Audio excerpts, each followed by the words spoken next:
No one wants a poor grandma at this wedding. She shoved my dress into a trash bag like it was garbage. The bridal suite was loud with champagne laughter and the thin whine of a hairdryer. Nicole, my daughter-in-law, crumpled my cream lace into black plastic like she was cleaning up a mess. The dress had cost $12.50 from the thrift store on Maple Street. I still had the receipt folded in my wallet. I'd even paid to have the hem altered so I'd look neat in Emma's photos. "No one wants a poor grandma at this wedding," Nicole said, clear as day. Emma, my granddaughter, and the bride kept her eyes on the carpet. My son stood by the window, suddenly fascinated by his phone. I didn't argue. I didn't beg. I just breathed, held my shoulders back, and walked out, as if my dignity hadn't been stuffed into a bag by the door. The wedding was 4 days away. Later, alone in my car, my phone buzzed once, sharp, official. Fraud alert, unauthorized external transfer attempt, $3 million. For a moment, the number didn't scare me. What scared me was the word unauthorized, because it meant someone had reached for my money with my name attached to it. And lately, the only person who'd been helping with my accounts, paperless settings, passwords, just to make it easier, was Nicole. If you've ever been treated like a burden in your own life, stay with me. That alert wasn't a gift, it was a trap. 3 years earlier, my husband, Richard, had died the way careful men sometimes die, with a plan already made. Lung cancer gave us 6 months from diagnosis to funeral. 2 months after, the life insurance payout arrived exactly as he'd predicted. $3 million. Not a lottery, not an inheritance. Money he'd earned by building a life and insisting we protect it. Before he died, he created a document titled the Richard Chen Irrevocable Trust. The principle was to stay untouched unless I needed medical care or assisted living, and the investment sat in a conservative brokerage account that moved slowly and steadily, like Richard had always preferred. I stayed in our house, the same one we bought in 1985 and paid off in 2003. My name was on the deed. My name was on the utilities. My name was on everything. And I didn't change much, even with that money sitting quietly in the background. Every Saturday, I still drove my used 2012 Honda Civic to the thrift store on Maple Street. I still clipped coupons at my kitchen table. People saw my habits and made assumptions. I let them. There is a difference between being poor and refusing to waste what you've worked for. Michael, my son, had married Nicole 6 years before. After Richard died, they started coming over more often, which at first felt like kindness. Michael mowed my lawn without being asked. Nicole carried in groceries with a smile that showed all teeth and no warmth. Then she began to ask questions that didn't sound like questions. "How much is your electric bill usually?" she'd say, turning my envelopes over in her hands. "Are you sure you're not being overcharged?" Michael would nod beside her, hopeful. "You shouldn't have to worry about this, Mom," Nicole would add softly. "We just want to help." Help arrived in small, reasonable steps. She offered to organize my paperwork and brought a portable file box to my dining table, sliding my documents into folders with labels she chose. Medical, house, bank. She insisted on putting my bills into one neat stack, like a teacher collecting homework. When I reached for them, she would smile and say, "I've got it." By the end of the first year, she had my passwords for safekeeping. She set up automatic bill pay. She switched my bank statements to paperless and clicked through the screens while I sat beside her, watching the cursor move like a small, obedient animal. "It's easier this way," she said, tapping my laptop. "You don't need all that paper cluttering up the house." Grief makes you tired. It makes you accept things you would normally question. just to avoid another fight you don't have the strength for. So I didn't argue. I told myself a password was not a key. I was wrong.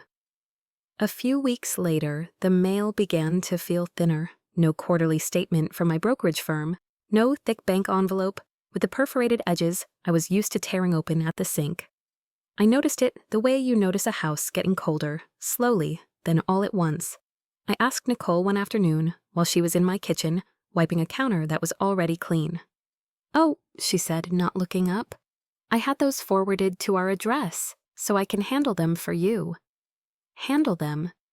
The phrase fell into place with all the other phrases she used when she wanted to be in charge. "I'm handling it. Don't worry, it's easier." After that, she started handling more than paper. She would answer calls if my phone rang while she was visiting. She told me she'd updated my contact preferences so customer service wouldn't confuse me. Once, I found a sticky note on my laptop with a new email address written in her handwriting, as if she'd quietly swapped a door without telling me. When I mentioned that I missed seeing statements in my hand, Michael shrugged, trying to keep the peace. "Nicole's good at that stuff," he said. "Let her take care of it." Emma would hover nearby, listening, her expression pulled tight between loyalty and discomfort. She loved me. I knew she did. But she had grown up in a house where keeping Mom happy was the same thing as keeping the air breathable. By the second year, I stopped receiving anything from my brokerage firm entirely. When I called, the representative sounded confused. "Your contact preferences were updated," she said. "All communications are going to an alternate email and phone number." "I didn't change that," I said. "Would you like me to update it back?" Nicole was in the next room. I could hear her moving through my house, opening cabinets, closing them, like she had every right. My throat tightened. "I'll call back," I told the representative. I didn't. In the third year, Nicole's help grew hands. Michael gave her a key in case of emergencies. Emergencies began to happen whenever I wasn't home. I would return from the grocery store and find Nicole upstairs, my bedroom drawers half open, my sweaters folded in stacks I didn't recognize. "Just organizing," she'd say, as if my private life was another project. Things disappeared. A blouse Richard had bought me. A scarf I'd worn to his funeral. A small wooden jewelry box that had belonged to my mother. I found that box in the trash one morning. "That was broken," Nicole said. It wasn't broken. It had simply been mine.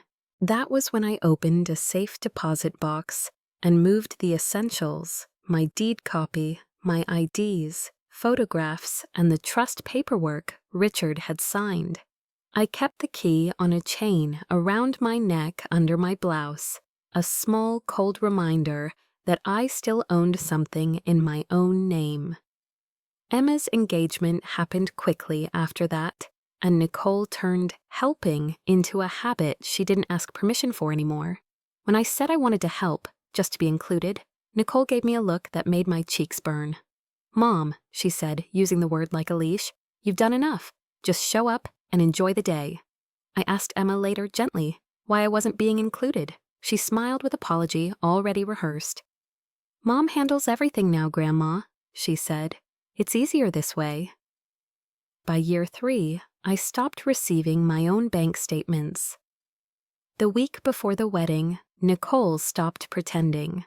10 days out, Emma asked me to come by her apartment, just for coffee. She said she wanted to show me her dress, that she missed me, that we could have a quiet minute away from the noise. I arrived with a paper cup carrier in my hands and something soft in my chest that still believed I mattered. Nicole was already there. She sat at Emma's kitchen island with her laptop open, fingers moving fast, a neat stack of vendor folders beside her like she was running a small company. I noticed the keyring on the counter, Emma's keyring, and the easy way Nicole crossed the room to lock the deadbolt behind me. It wasn't her home, but she moved through it like it was. "We're finalizing the seating chart," she said without looking up. "You're at table 9, in the back." Emma's smile faltered. She glanced at me, then down at the mug in her hands. "It's just easier with the layout, Grandma." Table 9. I remembered writing a check for Emma's first used car when she turned 16. Remembered sitting with her on my couch as she practiced interview answers for her first job. Remembered the Sunday she cried in my kitchen after her first heartbreak, her mascara streaking, her head on my shoulder. "Where are you sitting?" I asked. Nicole finally lifted her eyes. "Table 1, bridal party and immediate family." "I'm immediate family," I said. Her mouth tightened like she'd been waiting for that line. "You're elderly family," she replied. "There's a difference." Emma touched her mother's arm, a small pleading gesture. "Mom," Nicole cut her off with a look. "I'm handling it," she said, and the words had the same finality as a stamped envelope. I didn't raise my voice. I didn't make Emma choose between us in her own kitchen. I only nodded once, because 10 days before a wedding, everyone thinks silence equals consent. 2 days later, the pressure squeezed tighter. A florist called my home phone asking for Nicole's approval on a centerpiece change. A bakery left a voicemail about the remaining balance and asked Nicole to confirm the card on file. The wedding had become a machine, and Nicole was the person the machine listened to. Then my phone rang again, an unfamiliar number, and a cheerful, professional voice said, "Hi, Mrs. Chen. This is your relationship banker, returning Nicole's message." I stopped breathing for a second. Returning whose message? There was a pause. Paper rustled. "Nicole, Chen," he said carefully, like he was reading what the screen told him. "She asked us to call her back regarding a transfer request." My living room felt suddenly too quiet. "That isn't the number you should be calling," I said. "And Nicole is not me." Another pause, longer this time. "I'm so sorry, Mrs. Chen. I may need to verify some details. Are you near a branch?" I looked down at my hands, age spots, a wedding invitation on the coffee table, the key to my safe deposit box hanging against my chest under my blouse. "Not today," I said, because I could already hear Nicole's voice in my head. "Don't make this a thing." That afternoon, I tried to log into my brokerage account, the way I used to, quietly on my own, with my glasses on and my notebook open. The password didn't work. I tried the backup. The screen flashed red. After the third attempt, I saw the message. "Account locked for security." 7 days to the wedding, and I was locked out of my own name. I stared at the laptop until my eyes watered. Then I reached for the phone and called the number on the back of an old statement, one of the last paper copies I'd saved before everything went paperless. The representative asked routine questions, date of birth, address, the last 4 of my social security number. Her typing sounded like rain on a window. "I'm seeing recent login activity from a different device," she said. "Were you trying to access your account from a new computer or phone?" "No," I said. "It looks like a new device was enrolled 2 weeks ago," she continued. "An iPad." "I don't have an iPad." Silence. Then her voice softened, professional but careful. "Mrs. Chen, I'm going to flag this for review. In the meantime, I'll send a verification code to the phone number on file." She read a number I didn't recognize. My stomach dropped in a slow, cold way. "That isn't my phone number." The pause on the other end felt like someone closing a door. "I think you should come into a branch," she said, "as soon as you can." I said I would. I meant it. But the wedding kept pulling at me like a leash. Emma texted that night, "Can we please just get through this week? I don't want to fight." I told myself I could handle it after. I told myself I had time. Then, 4 days before the ceremony, Nicole chose the moment when the entire world was already dressed up and tense. The bridal suite was crowded and bright. There were curling irons on the counter, champagne flutes sweating onto folded napkins, the smell of hairspray and hot metal. Emma stood near the mirror in a robe, her face pale with nerves and joy. Someone laughed too loudly at nothing. Someone's phone kept chiming with updates. Nicole's eyes landed on the garment bag I'd brought. "What's that?" she asked, already reaching. I didn't stop her fast enough. She unzipped it and drew out the cream lace dress I'd bought for $12.50 at the thrift store on Maple Street. I'd had it altered. I'd kept the receipt. I'd chosen it because it was simple and because I wanted Emma to be the one who shone. Nicole held the dress between two fingers like it was damp laundry. "No one wants a poor grandma at this wedding," she said, loud enough for the room to hear. Emma's eyes dropped to the floor. No one moved. Even the hairdryer sounded farther away. I felt my cheeks burn, but I kept my hands still. Humiliation wants you to flail. I wouldn't give it that. Nicole turned, opened a closet, and pulled out a black trash bag. Thick plastic, expensive, with a small designer label printed near the seam. She shook it open with a sharp snap. "We'll find you something appropriate," she said. "Something that doesn't make us look cheap." She shoved the lace into the bag. The fabric crumpled. I heard a faint tear, like paper giving up. Then she tied the bag tight and set it by the door like she'd solved a problem. In that moment, it wasn't just a dress in a bag.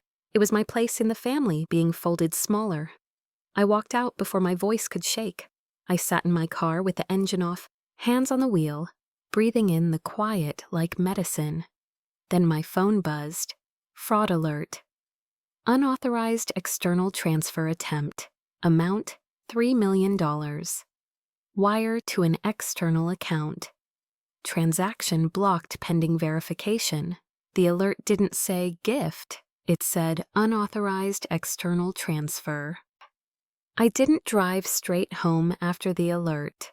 I pulled into a quiet parking lot and turned my phone face down on the passenger seat like it might bite me.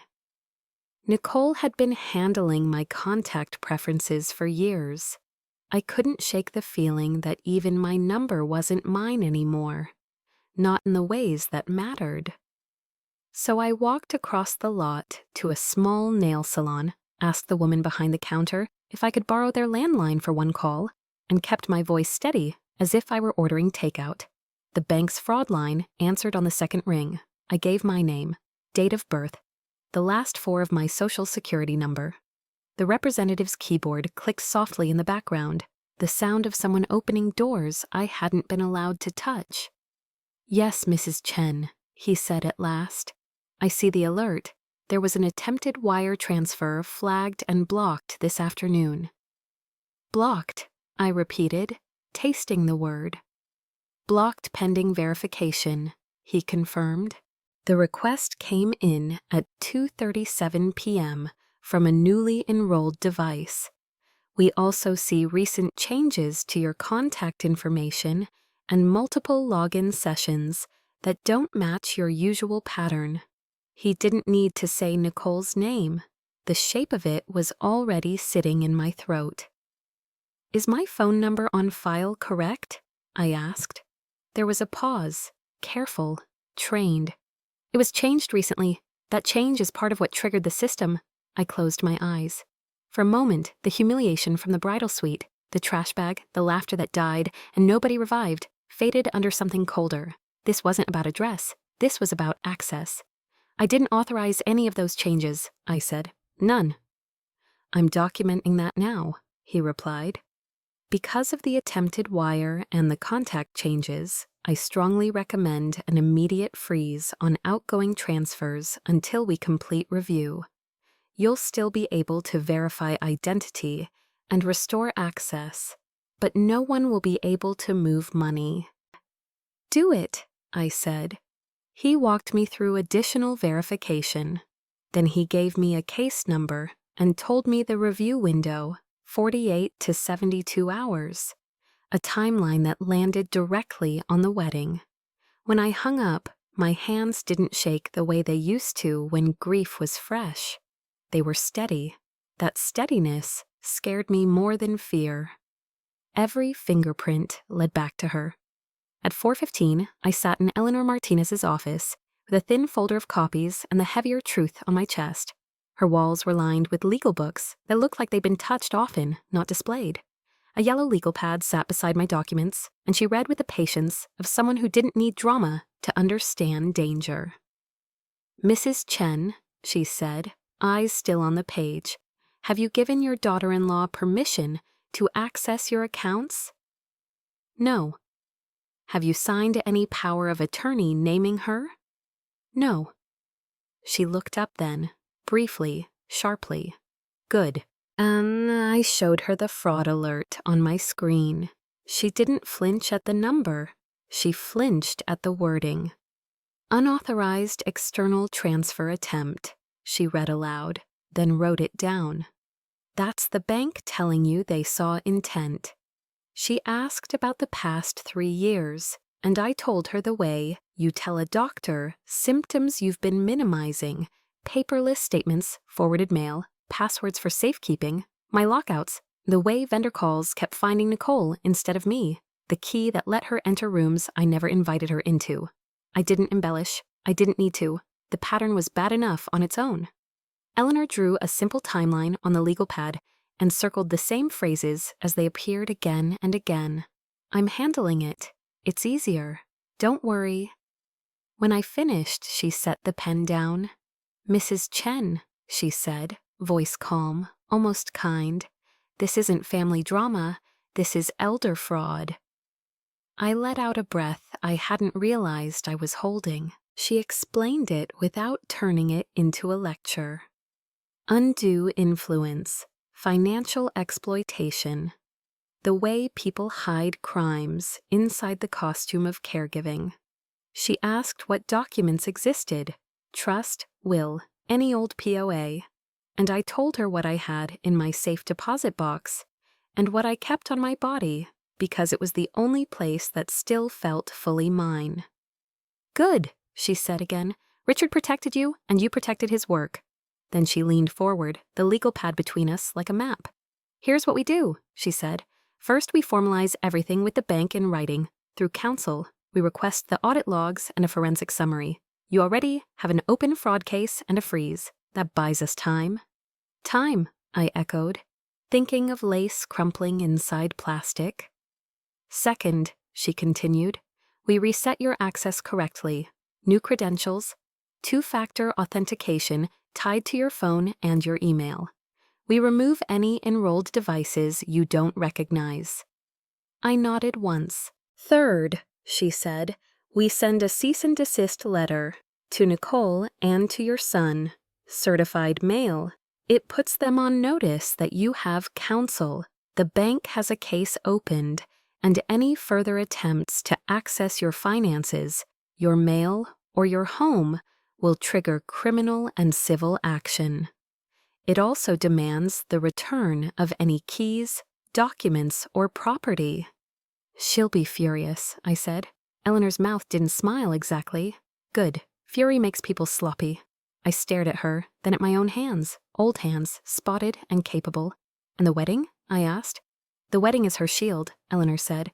"She believes you won't disrupt it. That belief is leverage. We don't need to shout. We don't need a scene today. We need her to keep thinking she's in control while the paperwork closes around her." She slid a draft across the desk, cold, direct, unromantic words, with consequences baked into every line. I read it slowly. Not because I was afraid of it, because I was finally tired of signing things I didn't fully control. When I reached the signature line, I didn't hesitate. Eleanor watched me sign, then covered the page with her hand as if sealing it. "It goes out tomorrow morning," she said, "and Mrs. Chen, don't take calls alone. Let messages sit. Let everything become a record." I stood, purse in my hand, key cool against my skin. Outside, the day looked normal. Cars passed. People bought coffee. Somewhere my granddaughter's wedding playlist was probably being finalized like nothing had changed, but something had. I would let her think she'd won.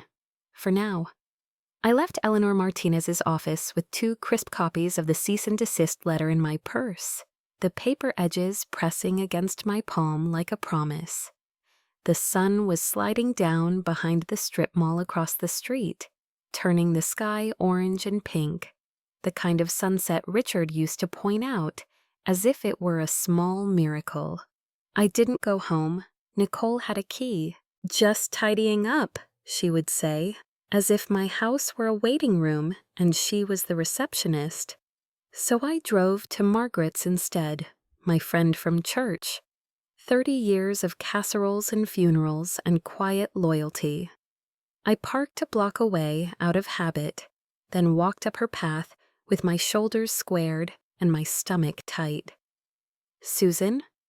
Margaret opened the door, cardigan wrapped around her like armor. "What's wrong?" "I need a place to stay for a couple of days," I said. "My blood pressure's been strange." The lie was small, and it fit the way older women are allowed to disappear without anyone demanding details. Margaret didn't press. She stepped back and let me in. Her house smelled like lemon tea and laundry detergent.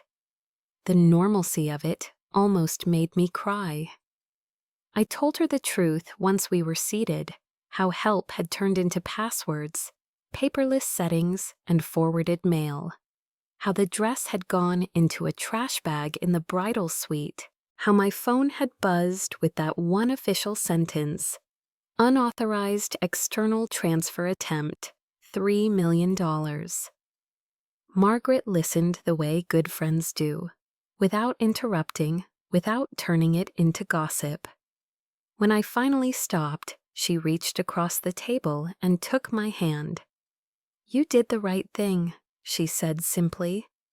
That night, I lay awake in her guest room staring at the ceiling fan as it clicked softly in the dark. I kept seeing the black trash bag by the bridal suite door. I kept hearing Nicole's voice, "Poor Grandma." And underneath it all, colder than shame, was the knowledge that someone had reached for my money with my name attached to it. By morning, Eleanor called. "It's in motion," she said. "The letter is going out certified today. And the bank has your accounts frozen pending investigation. That means she can't move a dollar, no wires, no transfers, nothing." I sat on Margaret's bed, phone pressed to my ear, and let that sentence land. "Don't go back to your house yet," Eleanor added. "Stay where you are. Don't answer Nicole. Don't answer your son unless you're ready." "What if Michael calls?" I asked. Eleanor's pause was small and deliberate. "Do you want to talk to him today?" I pictured Michael's face when he avoided conflict, soft, apologetic, hoping the problem would fix itself if he stared at it long enough. I pictured him handing Nicole my privacy in case of emergencies, as if my life were a house fire she needed the extinguisher for. "No," I said, "not yet." "Then don't," Eleanor replied. "You don't owe an explanation before you're safe." I kept my phone on silent, face down on Margaret's dresser, like it was a live thing. It still lit up. First Michael again, then Nicole. A stream of missed calls and texts that shifted tone as the hours passed. "This is insane. Call me. You're being manipulated. I was trying to help you." Around noon, Margaret came in holding her own phone. "Susan," she said carefully, "your voicemail is busy." "What do you mean?" "Your caterer called," she said, eyes narrowing as she read. "And the venue office. They're asking for Nicole. They said something about a payment hold." A chill moved through me, not fear, recognition. This was why the wedding mattered to Nicole, not the vows, not Emma's happiness, the bill. Margaret put the phone on speaker long enough for me to hear the last message again. A polite voice, tight at the edges, saying they couldn't confirm final delivery until the payment issue was resolved. I didn't call back. I didn't swoop in to save anyone from inconvenience. That was how I'd been trained. Fix it, smooth it over, don't make a scene. But scenes were exactly what Nicole had used to keep me quiet. My phone lit again. Nicole's name. I watched it ring until it stopped. It rang again. By mid-afternoon, I stopped counting. Margaret didn't. She called your phone 17 times, Margaret said quietly. I didn't answer. The number didn't feel dramatic. It felt clinical, a symptom. Then Michael called once more, and something in me shifted. Not softness, clarity. If I didn't speak to him at all, Nicole would write the story for both of us. So I answered. Mom? His voice sounded strained, like he'd been holding it together with his teeth. What is happening? Nicole says you hired a lawyer. She says the bank froze things. She's freaking out. I know, I said. Why would you do this the day before the wedding? His words were half anger, half plea. Can't this wait until after? Emma is panicking. I held the phone away from my ear for a second, looked at Margaret's quilted bedspread, at the neat stack of towels on the chair. I thought about how often I'd been told to wait, to relax, to let Nicole handle it. Michael, I said, and my voice stayed even. Your wife tried to move $3 million out of my account. There was silence on the line, thick as wet wool. That's not, he began. She changed my contact information, I continued. I stopped getting my statements. I got locked out. The bank flagged an unauthorized transfer attempt. Eleanor has the case number. The accounts are frozen because the bank believes me. Nicole says you're confused, he said, and the words sounded rehearsed. She says you've been paranoid, that you don't remember what you agreed to. My throat tightened, not from sadness, from insult. I remember everything I sign, I said. And I did not sign my life over to her. He exhaled hard. Mom, please, can we just keep peace until after tomorrow? For Emma?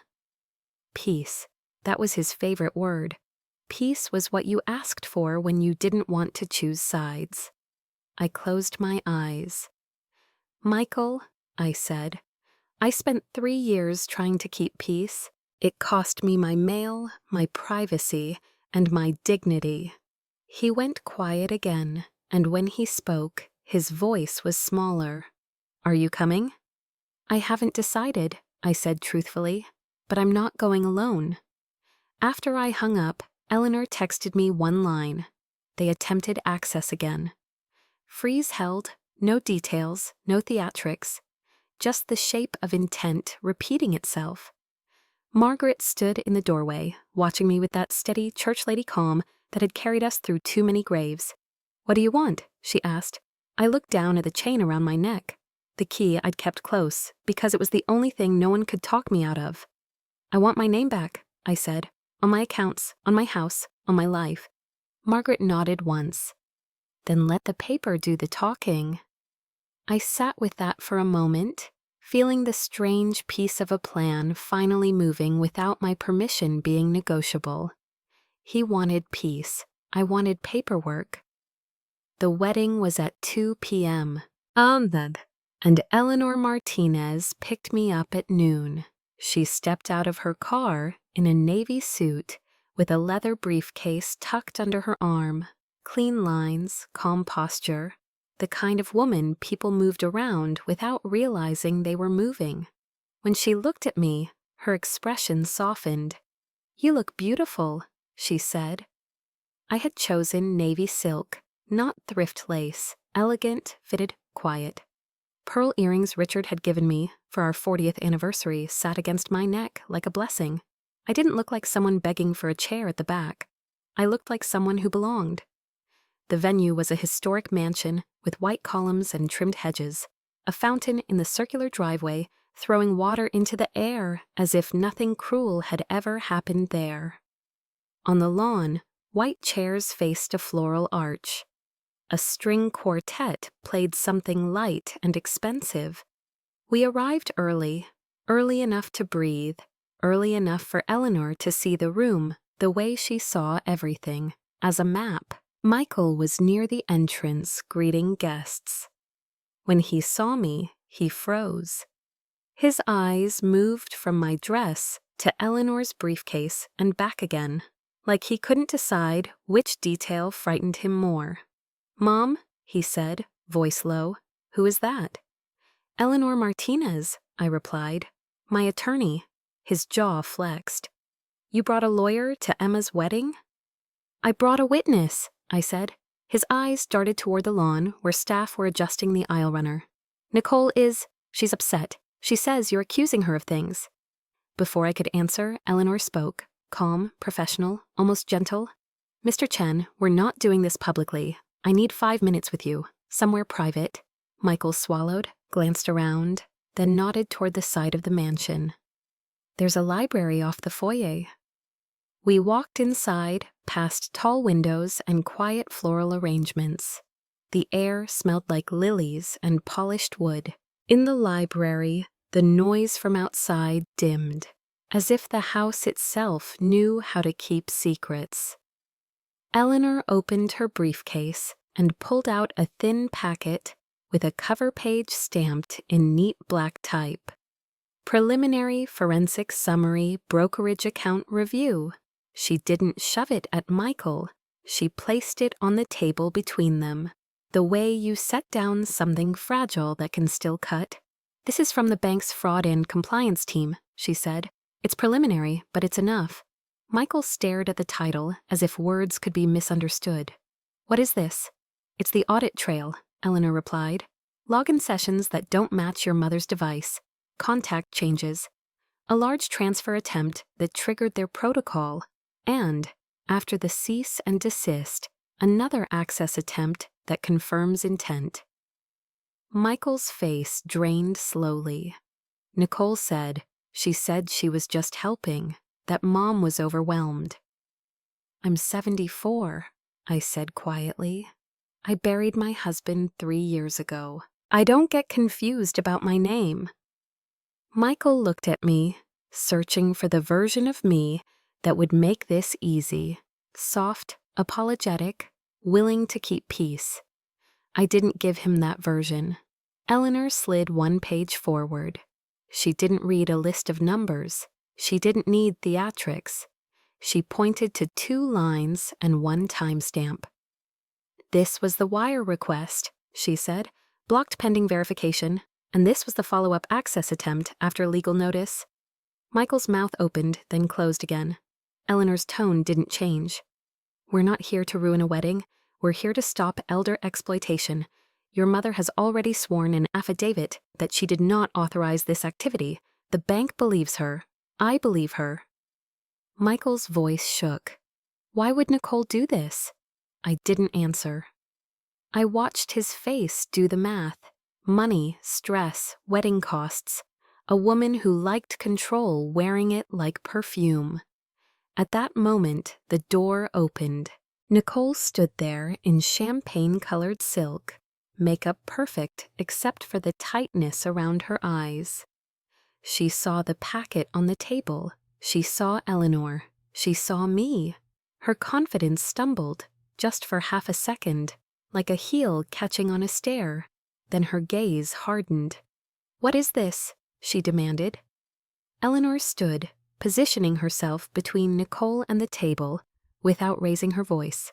"Miss Laurent, this is not the time or place for a scene. We asked for a private conversation." Nicole's eyes flashed to Michael. "Are you seriously doing this right now? The ceremony starts in 90 minutes, Eleanor said, unbothered, "which is exactly why I'm keeping this contained." Nicole stepped closer, aiming her words at me like needles. "Susan, tell her you asked me to help. You always forget passwords. You always—" I didn't flinch. "I never asked you to move my money," I said. "I didn't move anything," she snapped. "I was trying to secure it." Eleanor's voice stayed level. "Then you won't mind explaining why the bank flagged an unauthorized external transfer attempt?" Nicole's chin lifted. "Because their system is paranoid." Eleanor picked up the packet, still calm, still controlled, and looked Nicole in the eye. "Every login, every transfer attempt, every lie, we have timestamps." Nicole's expression changed. The anger didn't vanish. It got replaced by calculation. She tried a new angle, softer, wounded. Michael, are you really going to let them do this to me? After everything I've done for this family? Michael didn't answer right away. He stared at the papers, then at Nicole, like he was seeing a person through glass for the first time. Did you do it? He asked quietly. Nicole's breath caught. I was protecting us. Did you do it? He repeated, voice firmer. Her eyes darted to me, then away. You don't understand, she said, and the sentence was supposed to be a bridge. But Michael didn't step onto it. Eleanor turned slightly, keeping her posture professional. Miss Laurent, you've been served a cease and desist. Any further contact with my client about her finances, her mail, or her accounts goes through me. If you have counsel, they can contact my office. Nicole's face flushed. This is my daughter's wedding. And this is Mrs. Chen's life, Eleanor replied. Outside, the quartet began a new song, a brighter one, as if the lawn didn't know what was happening inside these walls. Nicole looked at Michael again, waiting for rescue. He didn't move. He didn't soften it. He only said quietly, "Go get ready." Her eyes filled, more anger than tears, and she spun on her heel and left. When the door click-shat shut, Michael stayed very still, hands braced on the edge of the table, as if he needed furniture to hold him up. I didn't know, he whispered. I know, I said. That's the problem. He swallowed hard and looked at Eleanor. What happens now? That depends, Eleanor said, on whether your wife stops and on what your mother wants next. Michael turned back to me, voice raw. Mom, please, don't ruin today for Emma. I kept my tone even. I'm not ruining anything. I'm going to sit through her vows and smile when she walks down the aisle. I'm here. I showed up. Michael's eyes flicked toward the window, toward the lawn. Then he nodded once, like a man choosing something painful because it's true. When we walked back outside, Nicole was already at the edge of the bridal suite area, chin up, smile rehearsed for the guests. But when she saw me step into the sunlight with Eleanor beside me, her face drained. She went pale, she knew. My seat card at the front read, Susan Chen, grandmother of the bride. Table 1. Close enough to see Emma's hands shake, close enough to see her take a breath and become brave. The ceremony began. Emma appeared in white, glowing, and when her eyes found mine, she paused just long enough to smile. I smiled back, steady. I didn't hold a speech. I didn't raise my voice. I let the paperwork do what it was designed to do, tell the truth without emotion. After the vows, before the crowd could turn into a reception, Eleanor touched my elbow. We'll leave quietly when you're ready. Across the lawn, Michael stood apart from Nicole for the first time in years. He wasn't comforting her. He wasn't defending her. He looked like someone trying to understand how he'd missed the theft happening in his own family. My son didn't defend her. He couldn't. The reception ended the way weddings always try to end. Smiles pinned on faces. Music turned up so nobody had to talk about what was breaking underneath. Emma and her new husband stood under the chandeliers, laughing as guests clinked glasses and someone's aunt wiped tears with a folded napkin. Nicole stayed close to the edge of the room, watching me like I was a problem she still thought she could solve if she found the right angle. I didn't give her one. When I stood to leave, Eleanor rose with me. Not dramatic, not protective in a way that made me look fragile. Just present, like a steady railing you didn't notice until you needed it.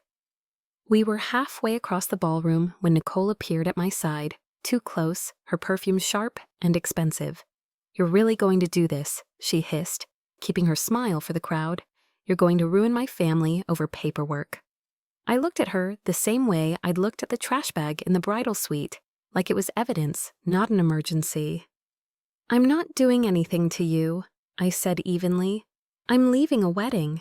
You're the one following me. Nicole's mouth tightened. She leaned in as if she could push the truth backward with breath alone. "You're old, Susan. People will believe me." Before I could answer, Michael stepped between us. "Nicole," he said, low and flat. Not a plea this time, a boundary. Her eyes flashed. "Michael, no," he cut in, voice cracking in a way that told me it cost him something. "Not here, not now." Two of Michael's cousins, men I'd watched grow up at backyard cookouts, moved in quietly, one on each side of Nicole. No hands on her, nothing that could turn into a scene, just bodies blocking her path, steering her away from me and toward the side hallway. "Let go," she snapped, loud enough to turn a few heads. One cousin leaned closer and murmured something I couldn't hear, something meant only for her. Nicole's smile wavered. She looked around, realized the attention she craved could also become the attention she feared, and she let herself be guided out. I didn't watch her go. I watched my son instead. Michael stood there, breathing too hard, eyes bright and stunned, as if he'd just woken up in the middle of a fire and couldn't remember when the smoke started. "Mom," he said, and the words sounded like an apology before the sentence arrived. I didn't know." "I know," I said softly. He swallowed, staring down at his hands. "She said you agreed. She said you were overwhelmed and she was helping. I wanted to believe that because it was easier." The word landed exactly where it belonged, on the pattern. I didn't punish him with a speech. I didn't need to. The truth had already done the heavy lifting. Emma appeared then, slipping through the crowd in her white dress, cheeks flushed from dancing and the kind of happiness that makes you brave. "Grandma," she whispered, and she wrapped her arms around me so tightly I felt her heartbeat. "Thank you." I held her carefully, as if she were still a child, and I could shield her from what adults do to each other. "For coming," she added, voice thick. For not making it a disaster." I pulled back just enough to look at her face. "Sweetheart," I said, "I didn't raise my voice. I only told the truth." Her eyes filled, and she nodded like she understood more than she wanted to. Eleanor touched my elbow, a quiet reminder that we could leave before grief or anger found a microphone. Outside, the night air was cool. The mansion glowed behind us as if nothing had happened. That was the strange thing about justice. When it's done properly, it can look almost ordinary. Justice doesn't have to be loud to be final. The following Monday morning, Eleanor forwarded a preliminary forensic summary from the bank. One clean document title, one cold phrase that mattered more than any insult. Unauthorized access. It confirmed what I already knew without listing my humiliation on a page like entertainment. There were multiple logins that weren't mine, contact changes I didn't authorize, and attempts to move money that had never belonged to Nicole. Eleanor called once I'd read it. "We can pursue criminal charges," she said, "or we can focus on protection and boundaries first. What do you want?" I looked around Margaret's kitchen. Sunlight on the table, a bowl of oranges, the quiet safety of a house where nobody had a key they hadn't earned. "I want my house back," I said, "and I want her out of my life." "Then we build a fence out of paperwork," Eleanor replied. By Tuesday, the locksmith had changed every lock on my home. We added deadbolts I could feel click into place like punctuation. Margaret came with me, not as a bodyguard, but as a witness. Someone who could say, later, that I was steady, present, and fully myself. At the bank, we updated my contact information and tightened every access point. Eleanor helped me sign new forms the right way, clear, specific, and mine. We arranged a new limited power of attorney, naming someone I trusted, with strict boundaries that made help impossible to disguise as control. Nicole didn't get to be my gatekeeper ever again. Michael called once that week. His voice sounded worn down, like a man who'd finally realized peace can be a weapon when it's demanded from the wrong person. "I'm going to stay somewhere else for a while," he said quietly. "Nicole, she's with her sister." I didn't ask if that was permanent. I didn't ask him to choose quickly. I only said, "If you want to talk to me, you can, but it will be without Nicole. Those are my terms." He was silent for a moment. "I started looking for a therapist," he admitted. "I don't know how I missed this." "Start with that," I said. By the end of the week, cameras were installed at my door. My mail was redirected back to my address. The accounts were locked down with two-factor authentication tied to a phone only I held. The house felt like mine again, not because it was bigger, not because I was richer, but because I could breathe in it without flinching. The locks changed, so did the rules. I moved back into my house on a Friday, 6 weeks after the wedding, long enough for the adrenaline to drain, and for silence to feel like safety instead of punishment. Margaret helped me carry my things inside, a suitcase, my purse, the navy silk dress still wrapped in tissue paper like a small piece of armor. The house smelled stale at first, the way homes do when they've been waiting for their owner to come back. I opened every window and let cold air move through the rooms. Everything looked the same, the furniture Richard and I picked out, the framed photos on the hallway wall, but it felt different, quieter, mine. That weekend I cleaned the way people do after a storm.